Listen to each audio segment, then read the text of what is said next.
મંત્ર બાય સુરભી વસા. બંને ચટણીઓ તમે તૈયાર કરીને રાખી દીધી છે. મને તમે કમેન્ટ બોક્સમાં જણાવી દીધું છે કે ચટણી તૈયાર થઈ ગઈ છે. હવે ભેલ બનાવવાની છે અને ભેલ માટેનો જે મસાલો છે એ બનાવવાનો છે. પણ હા, એક વાત તો હું તમને કહેતા ભૂલી ગઈ છું કે જે આ ચટણી છે એમાં જે ગળી ચટણી છે એ લગભગ તમે 1 થી 1.5 મહિના સુધી ફ્રીઝરમાં સ્ટોર કરી શકશો. અને જે તીખી ચટણી છે એ પણ લગભગ 15 થી 20 દિવસ સુધી તમે સ્ટોર કરી શકશો. એટલે એકવાર તમે બનાવી લીધી એટલે લગભગ 2 થી 3 વખત તો તમે આરામથી ચાટ બનાવી શકો છો. વીકમાં 1 વખત તો ચાટ ખાવી જ પડે કે નહીં?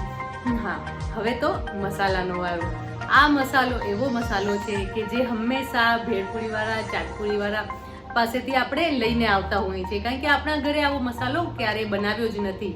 અને આ મસાલા જ્યારે પણ આપણે ઘરે અવોઇડ કરતા, એટલે ઘરે જ્યારે પણ આપણી પાસે ન હોય ત્યારે આપણે ઉપર ચાટ મસાલો છાંટતા હોઈએ છીએ. પણ ચાટ મસાલો છાંટવાથી એનો સ્વાદ જે ભૈયાજીની પાણીપુરી, સેવપુરી કે ભેળપુરી છે ને એના જેવો નથી આવતો હોતો. તો આજે હું તમને આ જ મસાલો ઘરે કેવી રીતે બને ને એ હું બતાવવાની છું. અને હા, એમાં એવા ઇન્ગ્રેડિયન્ટ્સ પડવાના છે કે તમને એવું થશે કે આપણાની અંદર હોય છે અને એનો સ્વાદ બહુ જ સરસ લાગે છે. એક જે મસાલાની જે તીખાશ આવે ને એ તીખાશ આપણે એમાંથી મળે છે. અને એટલે કે એક સરસ મજાનો મસાલો તો બનાવશું, એની સાથે સાથે ભેળપુરી પણ બનાવી લઈશું. એટલે કે ભેળ પણ બનાવશું, જેથી કરીને તમારા મોઢામાં પાણી આવવાનું જ છે, મને ખબર છે, અને હું તો ખાવાની છું. તો હવે રાહ નથી જોવાની. મસાલો સૌથી પહેલા શીખવાડી દઉં અને પછી આપણે ભેળ બનાવી લઈશું. ભેળમાં પણ કઈ રીતે શું એડ કરીએ છીએ અને કેટલું એડ કરવાનું એ બધું જ હું તમને ચોક્કસથી જણાવી દઈશ. તો હવે આપણે શરૂઆત કરી દઈએ. સૌથી પહેલા મસાલો બનાવીશું અને પછી ભેળ બનાવીશું. અને આ ભેળ ચોક્કસથી તમારા ઘરે બનશે જ.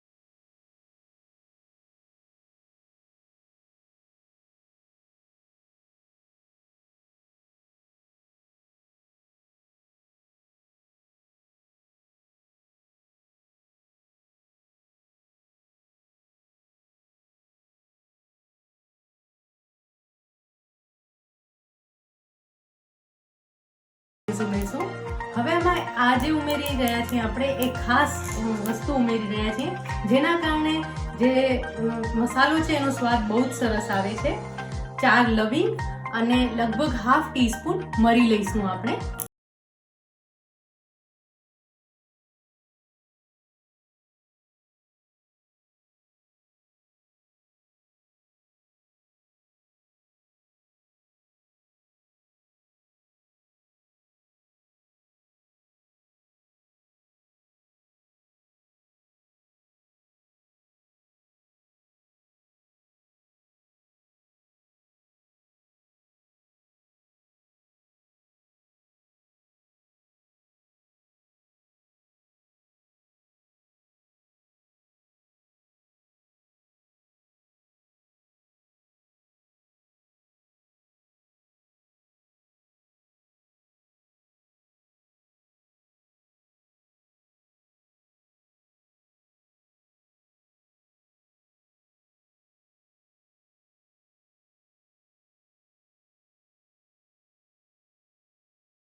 મને આમાં જીરાની ફ્લેવર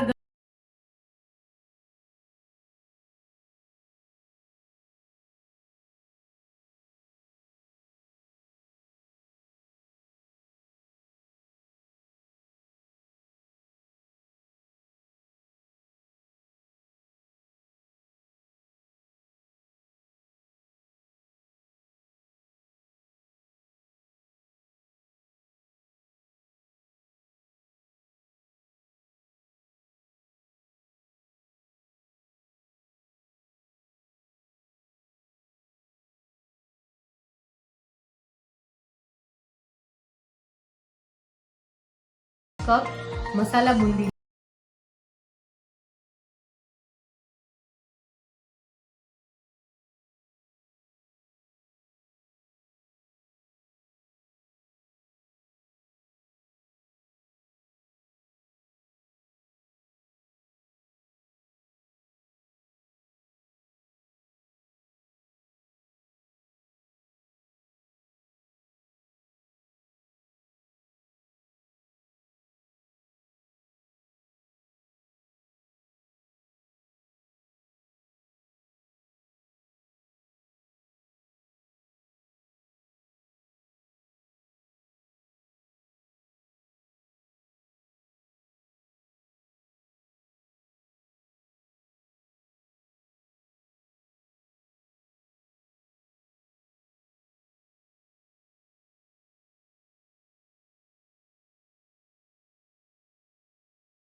જો તમને તીખાશ વધારે ગમતી હોય તો તમે વધારે પણ ઉમેરી શકો છો.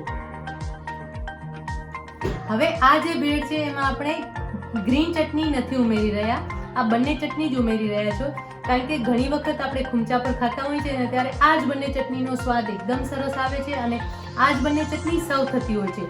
કોઈ જગ્યાએ ગ્રીન ચટણી પણ હોય છે અને હંમેશા આપણે જ્યારે ઘરે બનાવીએ ત્યારે તો ગ્રીન ચટણી ઉમેરતા જ હોઈએ છીએ, એના કારણે જ એનો સ્વાદ જે છે એ ખુંચાશ કંઈ નથી આવતો હતો. હવે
પિંક દેખાઈ રહી છે ને, તો હવે તમારા ઘરે આજે જ બનાવજો. આ ભેળ બહુ જ સરસ બને છે અને તમે એકવાર બનાવશો ને તો તમે બીજી બધી ભેળ ભૂલી જશો અને બહાર પણ ખાવાનું ભૂલી જશો ને એટલી જ સરસ ભેળ તમે હવે ઘરે બનાવશો. તો બસ મારી સાથે જોડાયેલા રહેજો. આવી જ નવી વાનગીઓ સાથે અને નવી વાતો સાથે, નવી ટિપ્સ સાથે મળતા રહીશું. આવજો.